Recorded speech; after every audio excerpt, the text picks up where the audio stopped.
yet. In any event, obviously when we find out, we'll let you know. And in the meantime, we're just talking to folks here on the convention floor. And one of them is a guy who I don't think I've ever met before, actually. We haven't, Steve. It's nice to meet you. Nice to meet you too, finally. Jim Karahalios has been one of the singular players behind the scenes in so many of the developments that have led the Progressive Conservative Party to where it is right now. And we should go through just a bit of a list. Sure. Because while most people in the PC party seem to be concerned but content with Patrick Brown's running the nomination process he did, with his policy development platform such as it was, with the way he essentially ran his office and the party, you were at times a very lonely, unhappy voice, sending out e-blasts, telling people he had to go, that the process stunk, that the nominations stunk, and that you wanted to see it all change. And for the longest time, you were a lonely voice in the wilderness. The party even sued you. They did.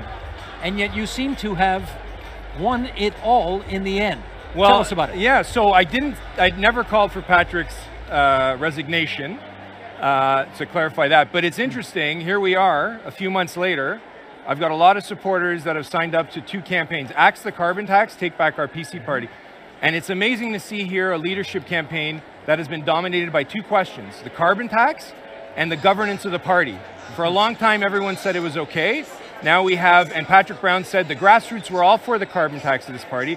We've got 4 leadership candidates here who are all opposed to the carbon tax now. And on the governance, all 4 of the candidates, including Christine Elliott, including Caroline Mulroney. Caroline Mulroney said there's a crisis in the party with governance. Christine Elliott acknowledged in the last debate that the party constitution has not been followed over the last couple of years. And just yesterday in court, we saw some party members come forward, and it's pretty much confirmed now that the party constitution is a legal document. So from carbon tax to governance of the party, those are the campaign themes that I was running on. Let's pick those apart. Jim. Yeah, sure. On the issue of the carbon tax, the fact is, you may not like the fact that not very many people participated in the policy development process. Right. And full disclosure, my wife was one of them. But the fact of the matter is, the people who did show up to participate did ratify a carbon tax as one of the planks in the PC platform. They did. You were opposed to it. They wouldn't even let you into that convention, No, they threw me out. So finally, Jim Karahalios is back at a convention, Steve. It only took a couple of years, but finally I'm back in. But you were, but to say that it, I'm not sure if you're saying this, so you let me know. If your position is that the carbon tax as a part of the People's Guarantee was somehow illegitimate, I don't know how you can say that because the membership who chose to participate voted for it. So 2 important things, and I apologize, I'm going to clarify 2 things. The policy process is separate from the People's Guarantee. In the constitution of the party, the leader can put forward the platform they want for an election. The policy process had 1 resolution on carbon pricing, and it called for scrapping cap and trade. It did not call for the PC party to implement a carbon tax. It actually said, we're going to scrap cap and trade, which all the candidates agree with. And the second part of that was, when Justin Trudeau brings in his carbon benchmark, we'll return the money back to the taxpayer. So there was a nuance there that was missing in the gap. And Patrick used that opportunity to put into the platform that he's going to jump ahead of Justin and roll out the red carpet and bring in the carbon tax before Justin. But the membership never approved any policy. Why did you oppose that? Why did I oppose it? Because there's a political reason and there's a policy reason. Politically, the Ontario PC party should never be rolling out the red carpet for an increase in taxation from Justin Trudeau. We should be on the other side of that and defending the taxpayer. Secondly, I opposed it because the process was not following the Constitution. The Constitution of the party calls for an in-person convention where every member can put forward an idea. Patrick decided that any vote on a carbon tax would be off limits, and the voting would not take place at that convention that they threw me out of. It was going to be done online. So they transferred the entire system online. They called the question on the carbon tax off limits, and they parked that resolution that was approved at 2 local meetings. And then he ran around saying the grassroots approved the carbon tax. It was not true, Steve. So that offended your sense of democracy. Well, I think party constitutions and democracy are the basics. Before we can get into policy discussions, we have to agree that a constitution of the party that the membership signs up for is a binding document. It's not just a guideline that we can ignore and choose to pick and choose whenever we want, because what happens when we don't follow it is we end up in court on stuff that we should resolve or never stray from. So to be consistent, your position then, as it relates to the court case from yesterday, was the injunction ought not to be granted and today ought to happen. Look, that injunction, the minute they announced an online voting system, we saw how flawed it was with the policy process. The constitution of the party calls for two things: a secret vote for the leadership, and every member gets a right. The minute that online voting system was announced, and keeping in mind that the policy vote online was flawed, those campaigns should have went forward right away and demanded an in-person vote across the province. I know it was a short time period, but if you remember, you're a historian, Steve, so you remember, when Tim Hudak was elected leader, it was almost the same window of time, 6 to 8 weeks. And they had in-person voting with a ballot box across the province. Those campaigns were right to question it, but they just came too late. And the judge yesterday said the flawed process, he validated that the process was not the best, it was flawed, but he said it was too late. And so they should have came forward. And he said it would be too injurious to the 65,000 people who have already voted. They would suffer harm if it were delayed. Because you can't delay it for 2 weeks when 64,000 people already voted. But if they went forward from the beginning, I think we would have saw an in-person voting system that would have been more in line with the Constitution than we saw yesterday. And look, I'm not the only one saying this. You're seeing on the stage today 4 candidates. Tanya Granick-Allen was first out of the gate to embrace the Take Back Our PC Party position on the governance.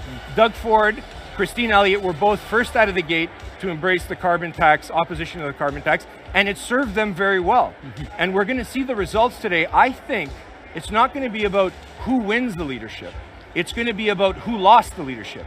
Because whoever loses is going to look back and say, why didn't I embrace these questions and concerns that the grassroots had earlier? Why didn't I embrace the opposition to the carbon tax earlier? Why didn't I embrace the concerns about the governance earlier? I would have had a head start going into this leadership. Let me, you mentioned carbon tax and governance. We talk carbon tax, let's talk governance now. Sure. The PC party, in its wisdom, decided that there were 2 nomination results that could not stand because of the, call it what you want, malfeasance, corruption, whatever, that took place. Only 2. Do you think there should have been more nomination results overturned? So I've written a memo.